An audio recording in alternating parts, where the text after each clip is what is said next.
Hare Krishna. It starts with the Mangalacharan. Om Ajnanatimirandasya Jnananjana Chakshurunmiltam Yena Tasmai Shri Gurave Namah. Shri Chaitanya Manobhishtam Sthapitam Yena Bhutale Swayam Rupa Gadamayam Dadati Swapadantikam. Vandeham Shri Guru Shri Yudapadakamalam Shri Gurun Vaishnavamscha Shri Rupam Sagarjadam Sagana Raghunathan Vitam Tamsa Jivam Sadvaitam Savadhutam Paljana Saitam Krishna Chaitanya Divam Shri Radha Krishna Padan Sagana Lalita Shri Vishakan Vitamscha हे कृष्णा करुणा सिंधु दीनबंधु जगतपति गोपीशा गोपिका कांता राधा कांता नमस्ते तप्त कांचन गौरांगी राधे वृंदावनेश्वरी वृषभानुसुते देवी प्रणमामि हरिप्रिये पंचकल्पतरुभ्यश्च कृपा सिन्धुभ्येव च पतितानां पावनेभ्यो वैष्णवेभ्यो नमो नमः श्रीकृष्ण चैतन्य प्रभु नित्यानंद श्री अद्वैत गदाधर श्रीवासादि गौरभक्तवृंदा हरे कृष्णा कृष्ण कृष्ण हरे हरे हरे राम राम राम हरे हरे हरे कृष्णा कृष्ण कृष्ण हरे हरे हरे राम राम राम हरे हरे हरे कृष्णा कृष्ण कृष्ण हरे हरे हरे राम राम राम हरे हरे ओम नमो भगवते वासुदेवाय ओम नमो भगवते वासुदेवाय ओम नमो भगवते वासुदेवाय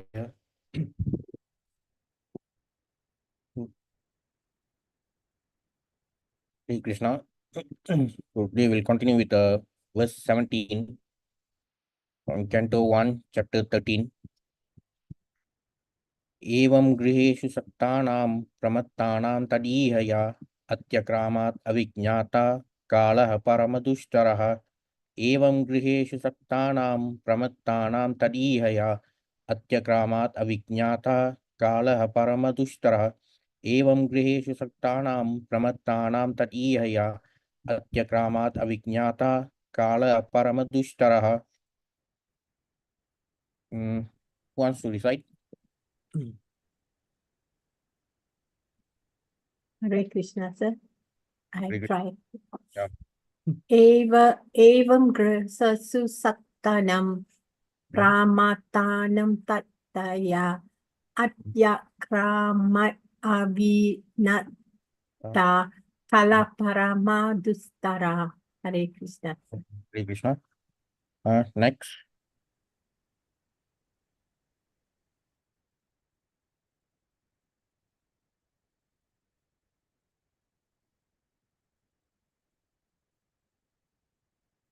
Next, wants to recite?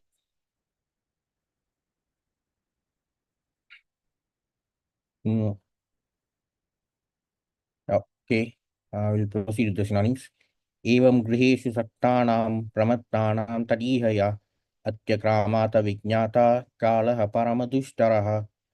Synonyms. Evam, thus griheshu, in the family affairs, saktanam, of persons who are too attached, pramattanam, insanely attached, tat ihaya, engrossed in such thoughts, atyakramat, surpassed, avijnata, imperceptibly, kalaha, eternal time, parama, supremely, dushtaraha, insurmountable. Translation: insurmountable, eternal time, perceptibly overcomes those who are too much attached to family affairs and are always engrossed in their thought. Okay, so this chapter 13 is titled Dhritarashtra Quits Home, and as we have seen up until this point, in this chapter, Vidura has returned to the palace, and he has actually returned after his pilgrimage, and his main, the main purpose why he came back is only to uh, make Dhritarashtra retire to the to make Dhritarashtra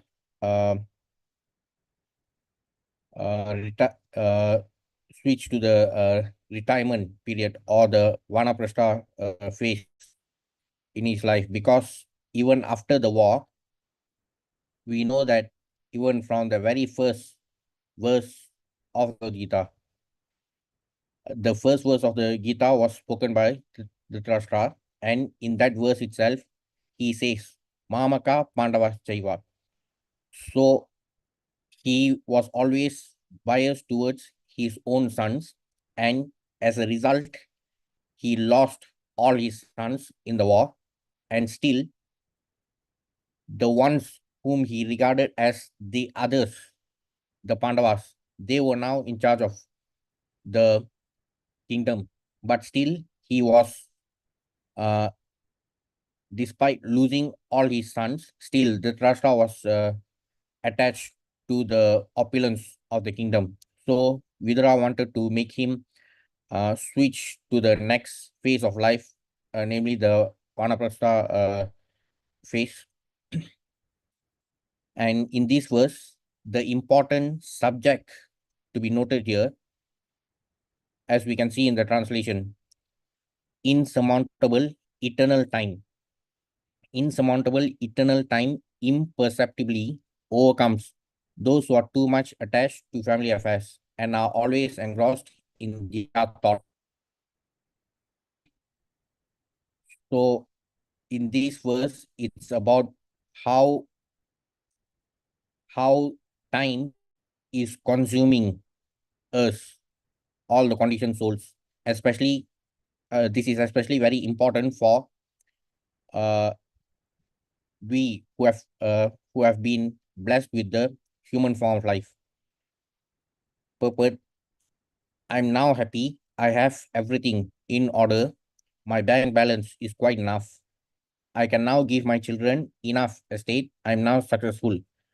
The poor beggar sannyasis depend on God, but they come to beg from me. Therefore, I'm more than the supreme God.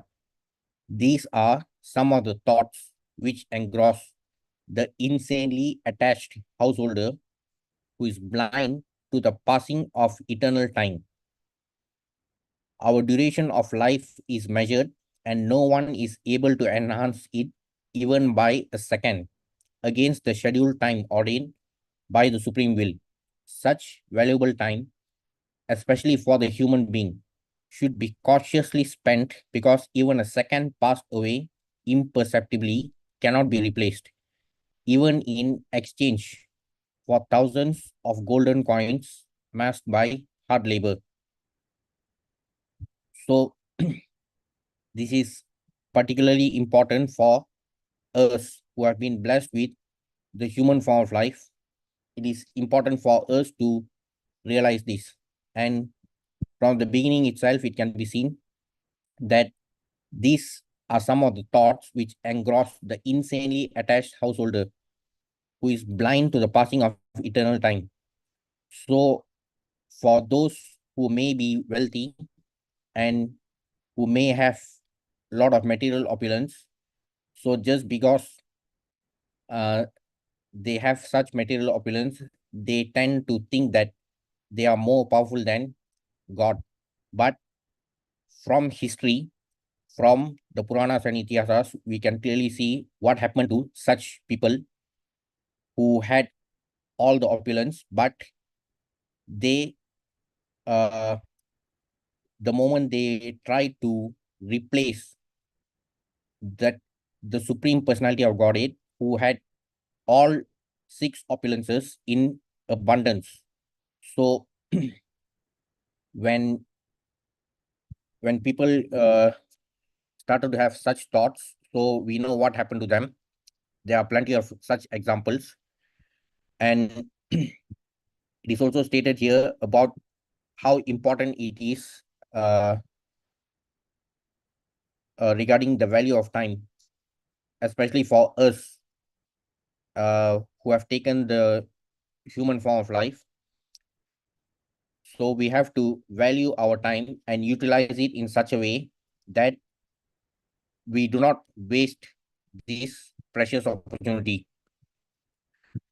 Now, before we proceed further, we know that as devotees or generally all the transcendentalists know that we will somehow come to the stage where we have to meet death. So this material body is also temporary. So, since we know that we are going to meet death after a certain point of time, and it is also a very important subject matter in the Gita itself, because regarding the distinction between the material body and the spirit soul. From the very beginning itself, um, as we know in the first chapter, the Supreme Lord uh, does not uh, say anything, but in chapter 2 onwards, the first verse spoken by the Supreme Lord is verse 2.2, but still Arjuna continues to speak, and in 2.7 he surrenders to the Supreme Lord. Then only in 2.11 the Supreme Lord starts to impart the transcendental teachings of the Gita, and one of the uh, very first sections which is covered by the Supreme Lord is regarding the distinction between the material body and the spirit soul. So from 2.11 until 2.30, 2.30 or 2.40 onwards, the descriptions given by the Supreme Lord are all related to the distinction between the material body and the spirit soul, about how the material body is perishable, but the spirit soul is eternal. So we have been given this opportunity to occupy this human form of life within this material body in this birth. So our time is limited.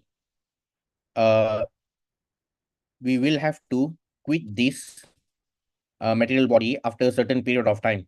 So, as devotees or transcendentalists, since we already know that we have to quit this body, then why do we have to really bother about taking care of our health and prolonging our life? What do you all think? Because our time is limited, we are only going to be in this body for a certain period of time, and we know that death is also certain. So why do we have to bother about taking care of our health and taking care of our material body, which is perishable anyway? So what is your opinion? Hare Krishna. So we must take care of ourselves, sir. Even we know death is near to us.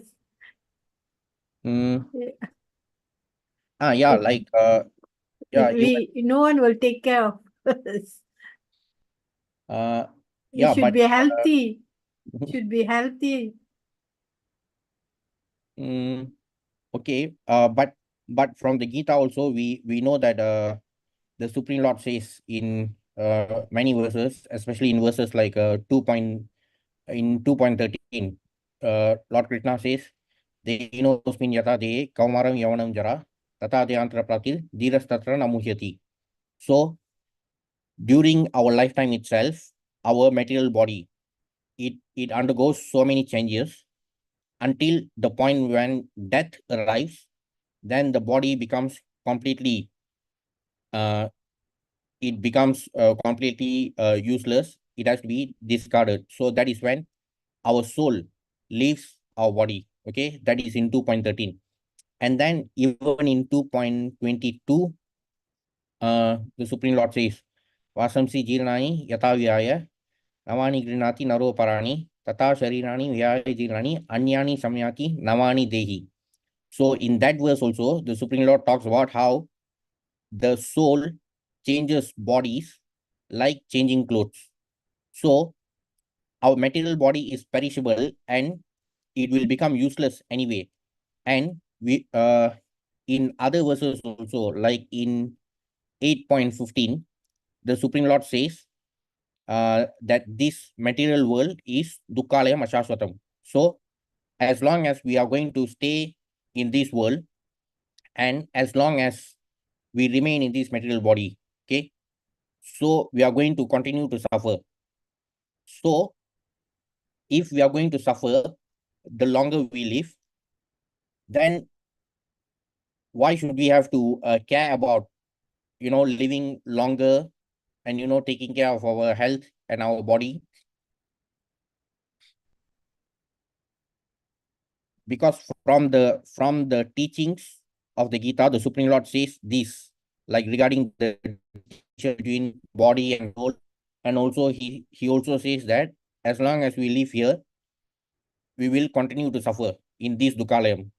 Then do we have to aspire to live longer by taking care of our body? What do you all think?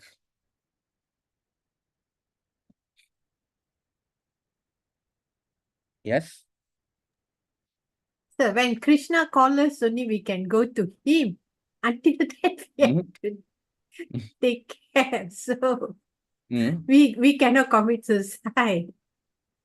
So when Krishna Mm-hmm. calls us, only we can go to him.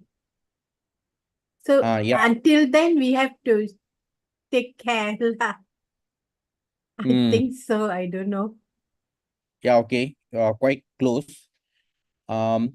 Actually, even if I decide to quit my body now, I know for sure that I won't be allowed anywhere near Goloka.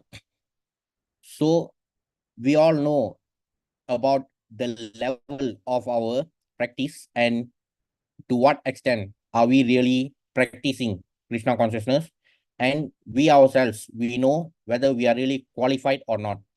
So regardless of the fact that our body is perishable, and of course we also know that death is certain, um, it might happen at any point, but still the longer we get to live, that every single day is an opportunity for us to further progress in our Krishna consciousness.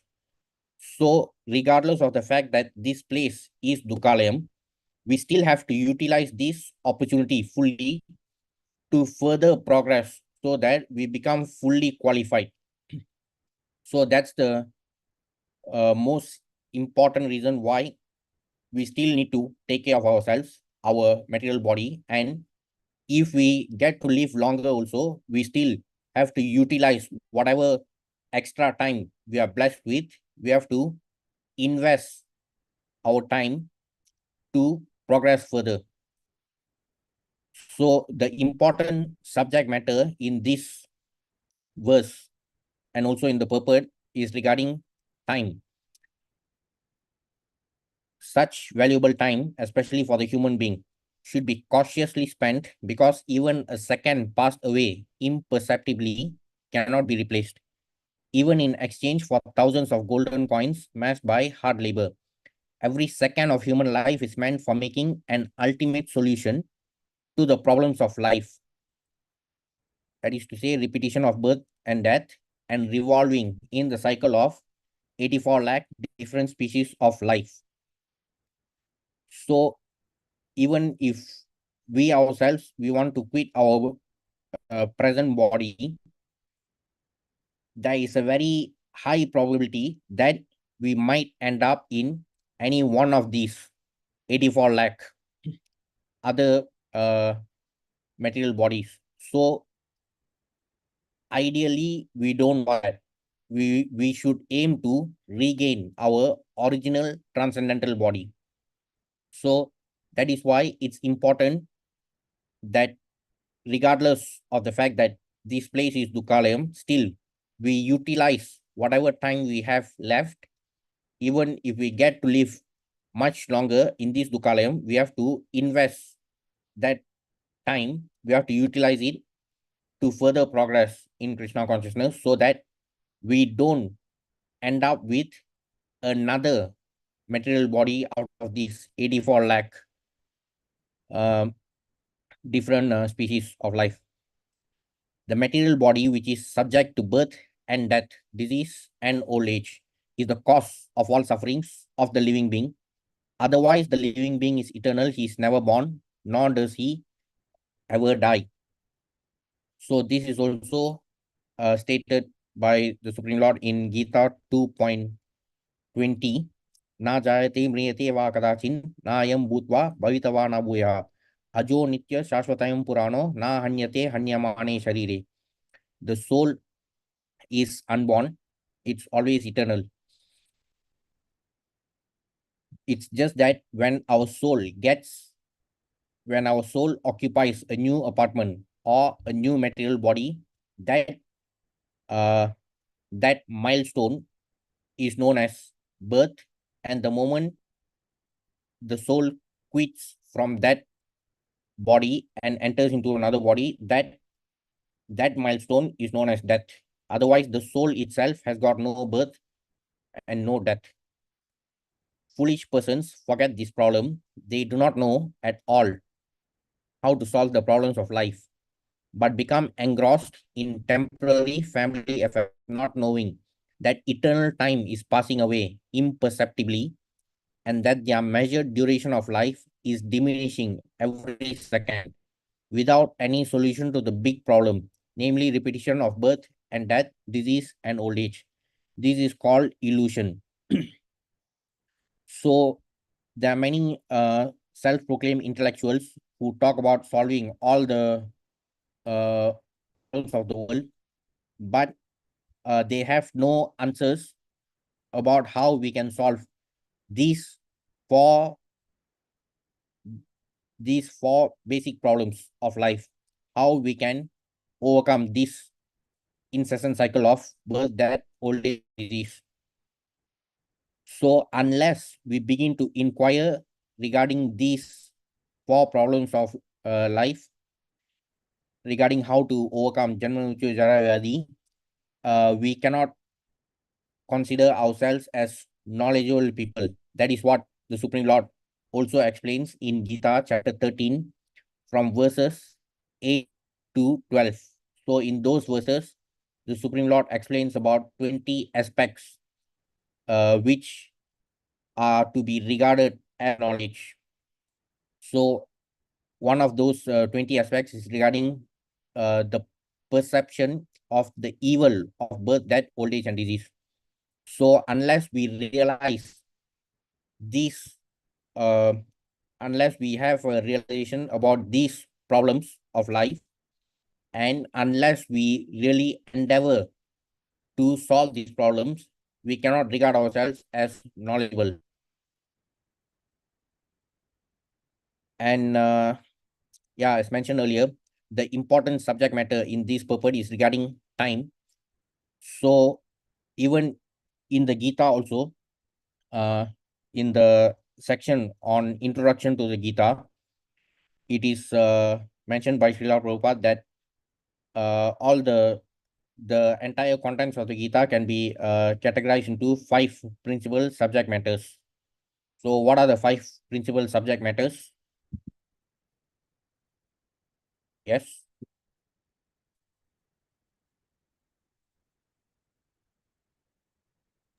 So I didn't get it. Can you? Yeah, actually, the 5 principal subject matters in the Bhagavad Gita are Ishvara, Jiva, Prakriti, Kala, Karma. So these are the 5 principal subject matters of the Gita. So as we can see here, one of the principal subject matter is Kala, time. So time is also one of the important subject matters about which the Supreme Lord talks about in the Gita. So that is also the important subject matter of this verse. Time, as we saw in the verse itself, it is about the insurmountable eternal time, about how time is consuming the conditioned souls. So from the introduction to the Gita, it is explained that time is the duration of existence of the whole universe or the manifestation of material nature. So we also know from the Gita that we are now in this material world, which is temporary and it is manifest only for a specific period of time. After that period of time, it will become unmanifest. So this entire material world, which is 1/4 of the entire creation, so it is always, it switches between these states of being manifest and unmanifest, and it is always under the influence of time. So that's why it is important for us to also understand that this whole material creation is bound by time, and we as the tiny atomic living entities, the conditioned souls living within this material universe, we are also subject to the influence of time. So that is uh, that is why it is even more important for us to understand that we have to utilize our time wisely to um, fully make use of this wonderful opportunity of uh, being born in this human form of life. But the problem is that, as stated in Canto 1, chapter 1, verse number 10 in Srimad Bhagavatam, Prayena Alpayusha Sabja Kalavasmin Yugejana Manda Sumanda Mateo Manda Bhagyai Upadritaha. O learned one, in this iron age of Kali, men almost always have but short lives. They are quarrelsome, lazy, misguided, unlucky, and above all, always disturbed. So we know that the Srimad Bhagavatam was spoken by Shukadeva Goswami to Parikshit Maharaj, and Sudha Goswami, who was also present when the discourse happened, he later imparted these teachings to the sages of Naimisharanya. So from the beginning of the Bhagavatam, the sages of Naimisharanya, they were anxious about the fate of Kali Jivas. And it is also mentioned here, particularly regarding the Kali Jivas, that we all have very short lives compared to the previous yugas. We the Kali Jivas don't even get to live up to 100 years. So that is even a bigger challenge for us. Yes, we have been blessed with this human form of life, but to what extent do we really have uh, the to what extent do we really have the ability to fully make use of this wonderful opportunity? Because our time is much more limited compared to those who were living in the previous yugas. So that itself is a very big challenge for Kali Jivas from the very beginning itself. And even if someone gets to live up to 100 years, so this is what actually happens throughout those 100 years. In the tender age of childhood, when everyone is bewildered, one passes 10 years. Similarly, in boyhood, engaged in sporting and playing, one passes another 10 years. In this way, 20 years are wasted. Similarly, in old age, when one is an invalid, unable to perform even material activities, one passes another 20 years wastefully. So, out of 100 years, assuming that someone gets to live up to 100 years, the first 20 years are wasted due to a very young age and immaturity, and the remaining 20 years in the later part of life is also wasted due to our physical disabilities.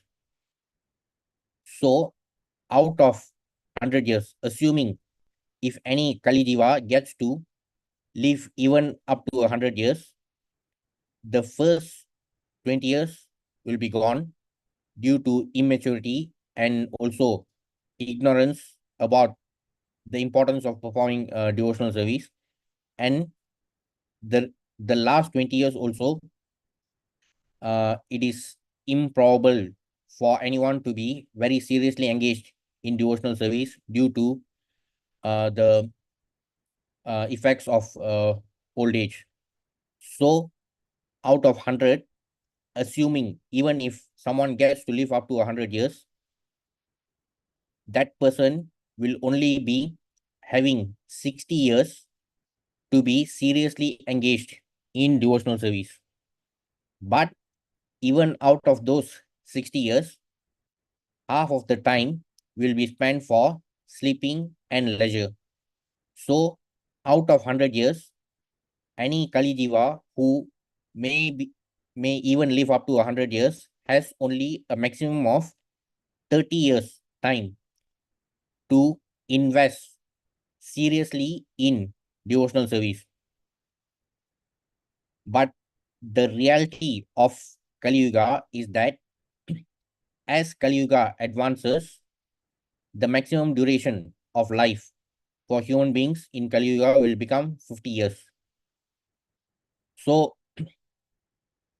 the previous from the previous verse, we saw that even if someone is fortunate enough to live up to 100 years, that person will only be able to invest 30 years of his time in very serious devotional service. But as Kali Yuga keeps advancing, the Kali Jivas will be struggling even to cross the age of 50. That we are already seeing now itself.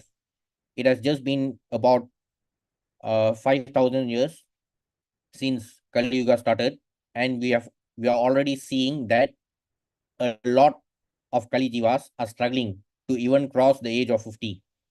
So, what would happen to those unfortunate souls?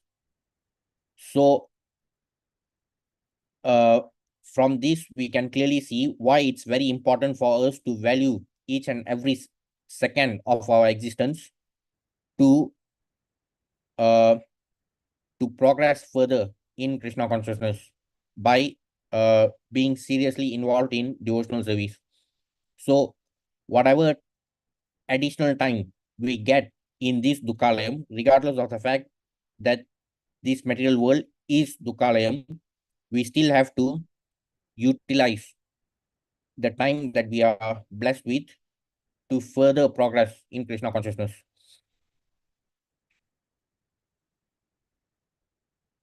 Okay, from 761, Prahlad Maharaj said, one who is sufficiently intelligent should use the human form of body from the very beginning of life.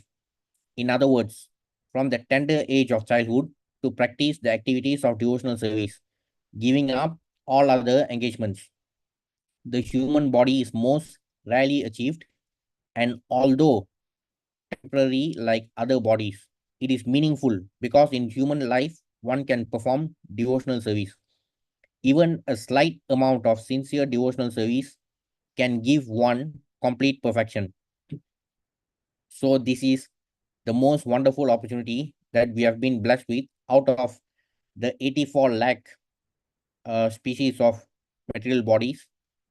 We have been blessed with this human body, which is ideal for us to be engaged in spiritual inquiry and devotional service.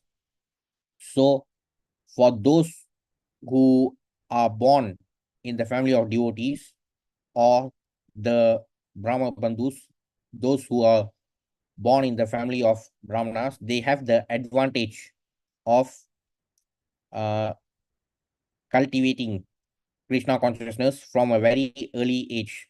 So they have that advantage, but in Kali Yuga, the so-called Brahmanas, they identify themselves as Brahmanas simply by saying that they were born in a Brahmana family and therefore they are also Brahmanas. So such is the state of Brahmanas in this Kali Yuga. They don't even realize that the status of Brahmana is based on not based on birth, but it's based on gunas and karmas. That's what the Supreme Lord himself says. In Gita 4.13, the Supreme Lord says, Chaturvanyam Maya Srishnam Gunakarma Vibhagasa Tasya Kartaram Apimam Vidya Kartaram Avyayam. So each varna is based on gunas and karmas. So the so-called Brahmanas of Kali Yuga who identify themselves by birth, it clearly shows that they are the type of Brahmanas who have no knowledge of the scriptures. So that is the level to which the Brahmanas, the so-called Brahmanas, have been degraded in this Kali Yuga. So whether we are born in a Brahmana family or not, devotional service is not restricted to any particular Varna. There are plenty examples from the Puranas and Itihasas. So we have to endeavor with full faith and determination to liberate ourselves from these problems of Janma Mrityu Jara Vyadhi. The earlier we start, the better, but it's never too late. So it is the onus is on us to fully utilize every second to further progress in Krishna consciousness. So this is particularly important because as the Supreme Lord himself says in Gita 8.5, Antakale chamameva sparan muktva kalevaram ya prayati samadbhavam yati nashtyatra samshayah. And whoever at the end of his life quits his body, remembering me alone, at once attains my nature. Of this there is no doubt. So regardless of the amount of time we have in this material world, what truly matters is our consciousness when we leave this body.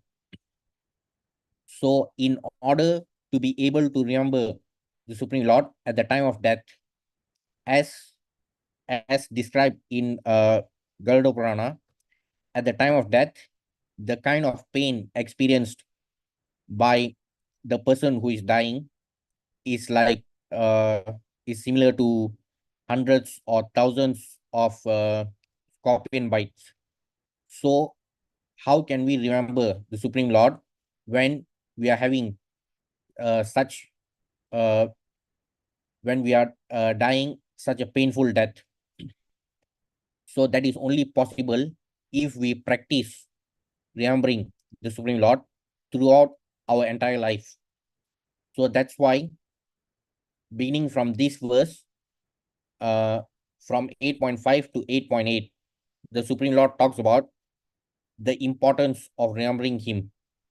Just because he says that whoever remembers him at the time of death can attain the spiritual world, it doesn't mean that we can be engaged in all sorts of nonsense when we are still alive and just remember him at the time of death. Because as he also mentions about what happens to those who who may be uh, who may be having different consciousness at the time of death in the subsequent verses. So from the purport to this verse 8.5 from the Gita, anyone who quits his body in Krishna consciousness is at once transferred to the transcendental nature of the Supreme Lord. The word smaran, remembering, is important. Remembrance of Krishna is not possible for the impure soul who has not practiced Krishna consciousness in devotional service. So it is only possible for us to remember the Supreme Lord at the time of death if we practice Krishna consciousness from the very beginning of life. Lord Chaitanya has advised that one be as tolerant as a tree, Tarur api Saishnuna. Nonetheless, tolerating all these impediments, one should continue to chant Hare Krishna, Krishna Krishna, Hare Hare, Hare Rama, Rama Rama, Hare Hare, so that at the end of one's life, one can have the full benefit of Krishna consciousness. So we can have the full benefit of Krishna consciousness to liberate ourselves from this material world to enter the spiritual world only if we practice Krishna consciousness while we are still alive. So it is not possible for us to be engaged in all sorts of nonsense. And if we try to remember the Supreme Lord at the time of death only, that's not going to happen.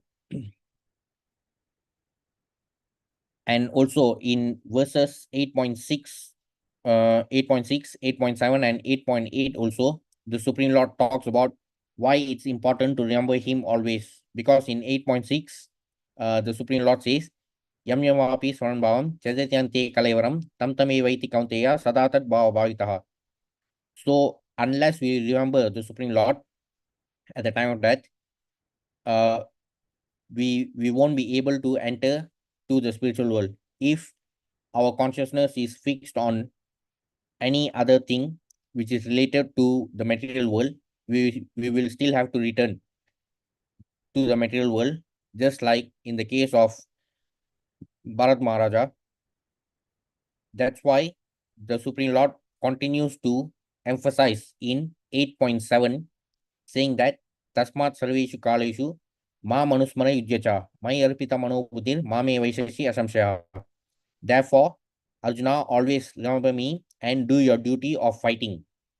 So in that verse 8.7, the Supreme Lord says about why it's important for us to remember him always.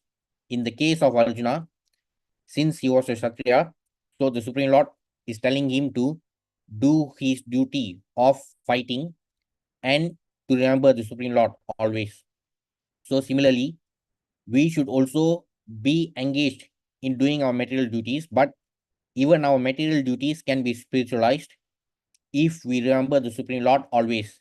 So that's what the Supreme Lord wants from us, and that's how we can progress in Krishna consciousness. So all these are bound by the time factor. That is the most important thing that we must remember. Our time is extremely limited, and considering the fact that we are all Kali Jivas and Kali is further advancing, so we have very limited time, and that is why we have to be even more intense in practicing Krishna consciousness. And from Srimad Bhagavatam in Canto 3, Chapter 11, there are descriptions about time itself, about all these different units of time, about time, how time is measured. So from these verses, in Canto 3, Chapter 11, there are all these descriptions about the divisions of time. Apart from that, in Gita 10.30, the Supreme Lord says, among subduers, I am time. There are many subduing principles, but time wears down all things in the material universe and so represents Krishna. So there are many self-proclaimed intellectuals who call themselves atheists or rationalists or agnostics. So they they may deny the existence of God, but no one in this material world can deny the existence of time. No one can deny the influence of time. We are all bound by time. We are all under the influence of time. So the Supreme Lord says in the Gita that he he also represents time. So whether these so-called intellectuals like it or not, the Supreme Lord is still acting on all of us, even in the form of time. So among subduers, the Supreme Lord is time. So whether someone is an atheist or not, we are all under the influence of time.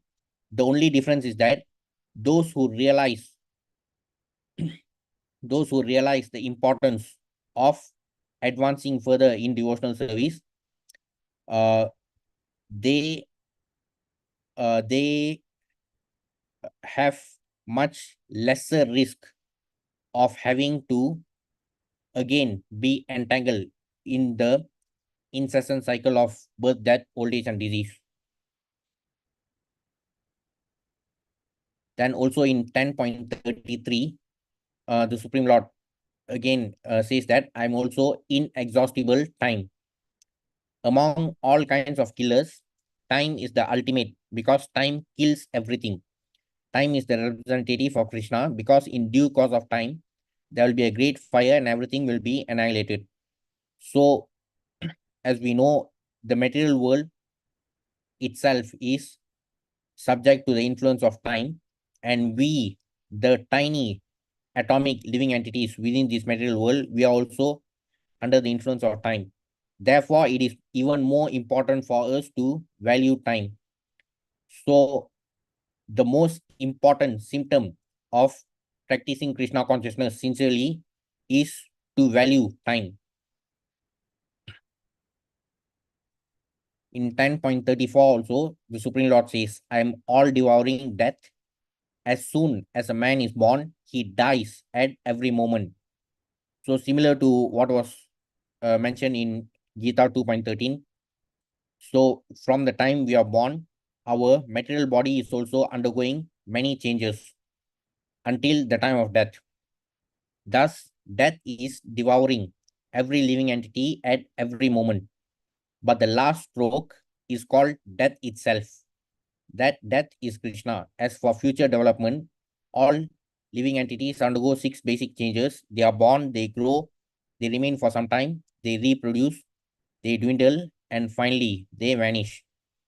So these changes, all conditioned souls who are occupying the 84 lakh material bodies have to undergo all these changes. But we who have been blessed with this human form of life, we have the advantage of utilizing this human form of life to progress further in Krishna consciousness.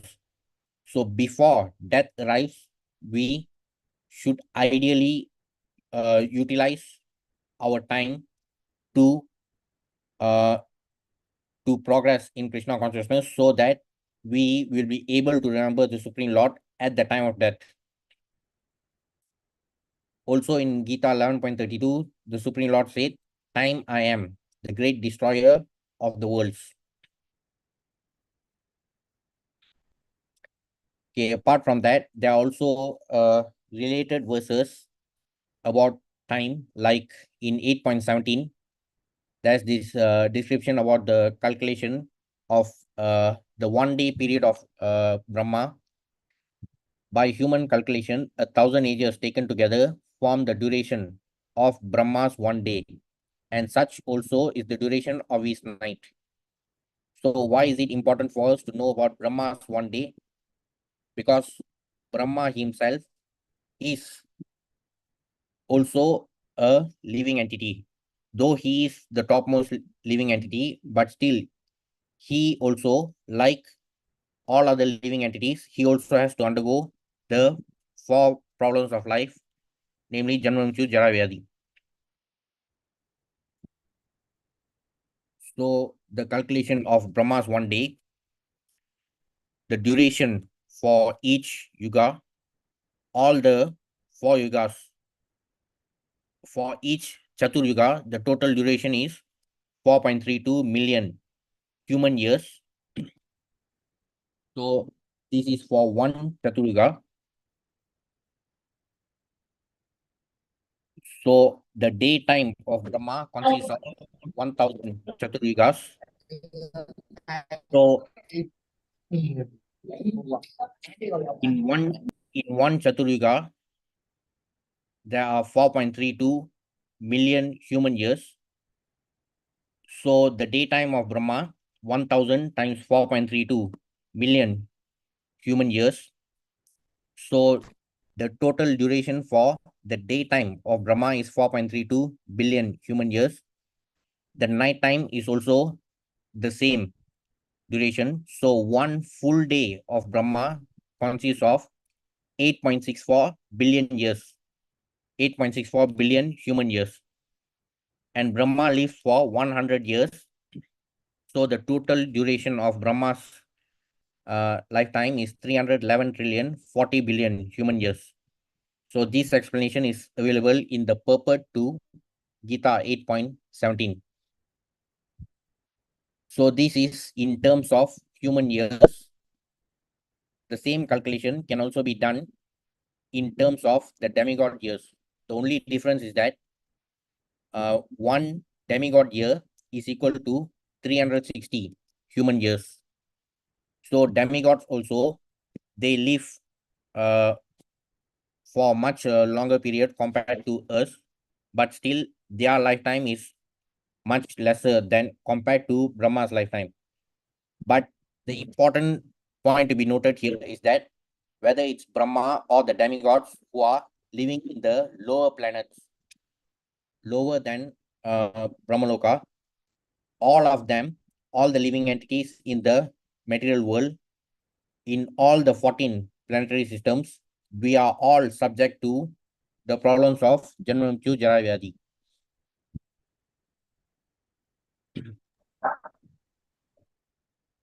And in the 1000 Chaturyugas, in one day of Brahma, there are 14 Manus. So each Manu reigns for 71 Chaturyugas. So there are 14 Manus. This is also available in Canto 3 regarding the measurement of time.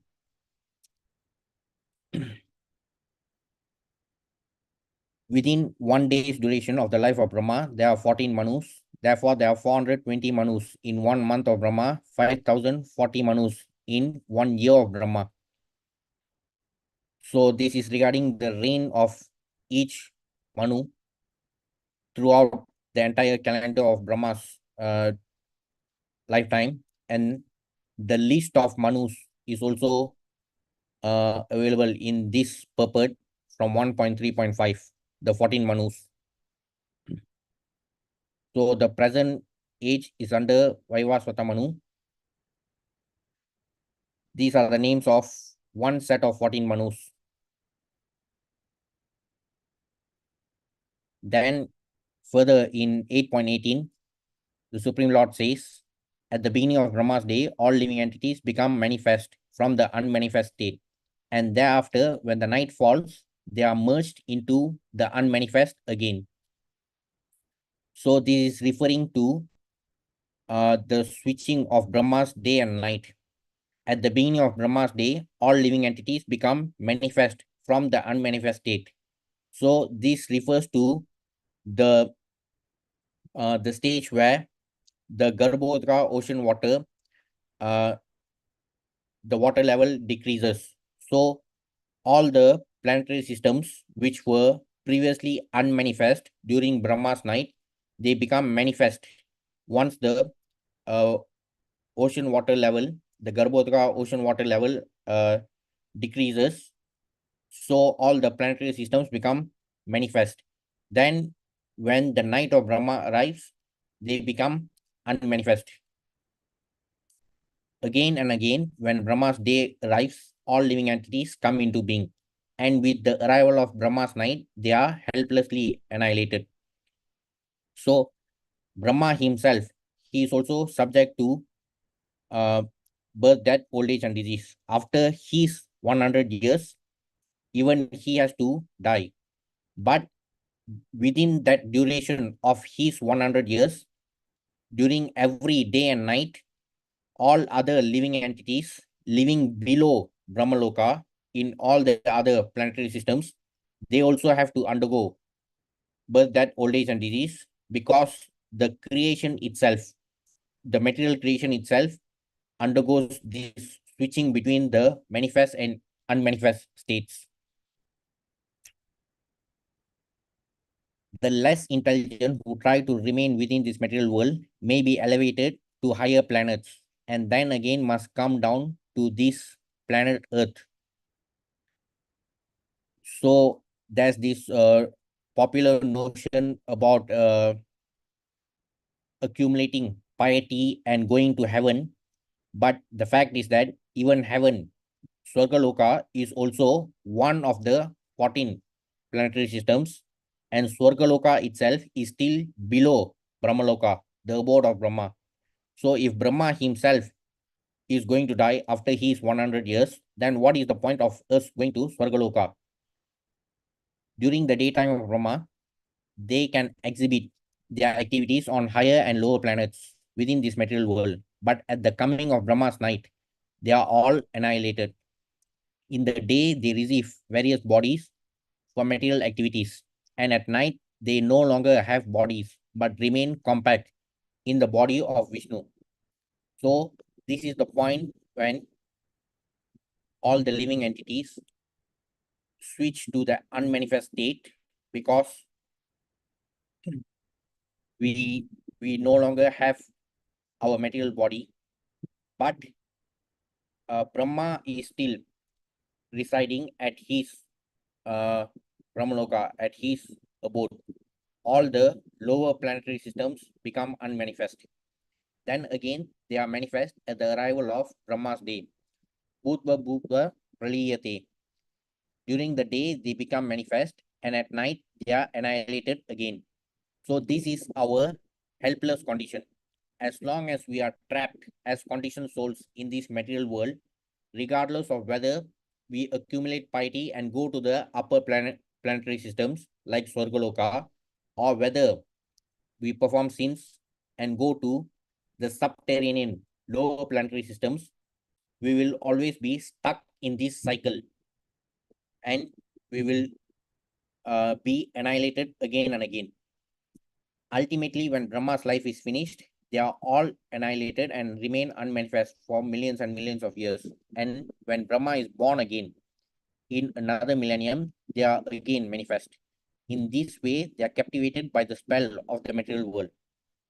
So unless we have the firm resolve to liberate ourselves from this material world completely, first of all, we need to know our current position, and we also need to be clear about our ultimate destination. If we are only going to believe in the popular notion of accumulating piety and going to heaven, Swargaloka itself is still below Brahmaloka, and it is still within this material world. And even in the Gita, in chapter 9, in 9.20 and 9.21, the Supreme Lord has also spoken about how even those who perform the karma kanda activities and accumulate piety, even if they go to Swargaloka, once their accumulated piety expires, they still have to return to this middle planet, or even end up in the lower planetary systems. So that is not, it's not a wise thing to aspire to go to heaven. We have to be clear about our destination. We have to aspire to completely liberate ourselves from this material creation and go back to our original place in the spiritual world. That will be the only solution to all our problems. Those intelligent persons who take to Krishna consciousness use the human life fully in the devotional service of the Lord, chanting Hare Krishna, Krishna Krishna, Hare Hare, Hare Rama, Rama Rama, Hare Hare. Thus, they transfer themselves, even in this life, to the spiritual planet of Krishna and become eternally blissful there, not being subject to such rebirths. So, the main point here is that we have been blessed with this human form of life, but the bad news is that as Kali Jivas, we have very limited time, and therefore we have to realize the importance of utilizing our time fully to progress further in Krishna consciousness. Continuation of the purport. But such illusion cannot work on one who is awake in the devotional service of the Lord. So if we fully realize the importance of this human form of life, and if we realize the importance of utilizing our time wisely, then we will not be entangled in this illusion, which will further entangle us in the material entanglement. Yudhishthira Maharaja and his brothers, the Pandavas, were all engaged in the service of the Lord Sri Krishna, and they had very little attraction for the illusory happiness of the world. As we have discussed previously, Maharaja Yudhishthira was fixed in the service of the Lord Mukunda, the Lord who can award salvation. and therefore he had no attraction even for such comforts of life as are available in the kingdom of heaven, because even the happiness obtained on the planet Brahmaloka is also temporary and illusory. So, as we saw earlier from the verses of the Gita, even Brahma, who resides at Brahmaloka, even he has to die after his 100 years of life duration. So, aspiring to go to heaven, Swargaloka, which is even lower than Brahmaloka, is not a very wise thing to do. So, the popular notion is that a lot of people think that being engaged in spirituality can guarantee us our ticket to heaven. But aspiring to go to heaven, which is even lower than Brahmaloka, is not the wisest thing to do. Because the living being is eternal, he can be happy only in the eternal abode of the kingdom of God, Paravyoma, from which no one returns to this region of repeated birth and death, disease and old age. So Paravyoma refers to the superior sky. Vyoma means sky. Paravyoma, the superior spiritual sky, meaning the spiritual world, which is beyond this material world. Therefore, any comfort of life or any material happiness which does not warrant an eternal life is but illusion for the eternal living being. One who understands this factually is learned, and such a learned person can sacrifice any amount of material happiness to achieve the desired goal known as Brahma Sukham or absolute happiness. So we can attain absolute happiness only in the absolute world. Where is that absolute world? In the spiritual world. Because this material world is always full of dualities. That's why, as long as we are trapped in this material world, we have to experience both happiness and distress, profit, loss. So, as long as we are trapped in this material world, we have to undergo these dualities. We can never experience eternal happiness in this place of dualities. Absolute happiness is only available in the absolute world, in the spiritual world. Real transcendentalists are hungry for this happiness, and as a hungry man cannot be made happy by all comforts of life, minus foodstuff, so the man hungry for eternal absolute happiness cannot be satisfied by any amount of material happiness. Therefore, the instruction described in this verse cannot be applied to Maharaja Yudhishthira or his brothers and mother. It was meant for persons like Dhritarashtra, for whom Vidura came especially to impart lessons. So, from the life of the Pandavas, we know clearly that whether they were enjoying the opulence of the kingdom or whether they were in exile, they were never deviated from their devotional service to the Supreme Lord. Despite the fact that Arjuna was neither a Brahmana and he was nor he was a sannyasi, he the Supreme Lord still imparted the teachings of the Gita to Arjuna, who was a Kshatriya, and he was also a Grihastha. And the reason is also mentioned by the Supreme Lord himself in the Gita. Bhakto Sime Saka Cheti. So in Gita chapter 4, verse number 3, in 4.3, the Supreme Lord also says that he is imparting the transcendental teachings of the Gita to Arjuna because uh, Arjuna is not just his dear friend, but also his devotee. Bhakto Sime Saka Cheti. And also, we also know that Arjuna surrendered as a disciple to the Supreme Lord in verse 2.7. So, the Pandavas were always undeviated from devotional service towards the Supreme Lord. So, uh, they were unlike Dhritarashtra, who was still obsessed with the opulence of the kingdom. The Pandavas, despite winning the kingdom after the war, still they were always undeviated from the path of devotional service. So the main problem here was with Dhritarashtra. So Vidura came after his pilgrimage. He came back to the palace to reclaim Dhritarashtra. He wanted to make Dhritarashtra realize about the importance of quitting the opulence of the palace and to be engaged in spiritual life. So that's all for today's session. So any questions or comments?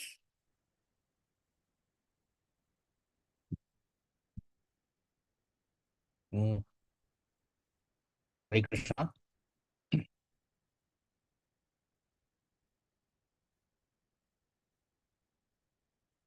Okay, thank you. We'll continue next week. Hare Krishna.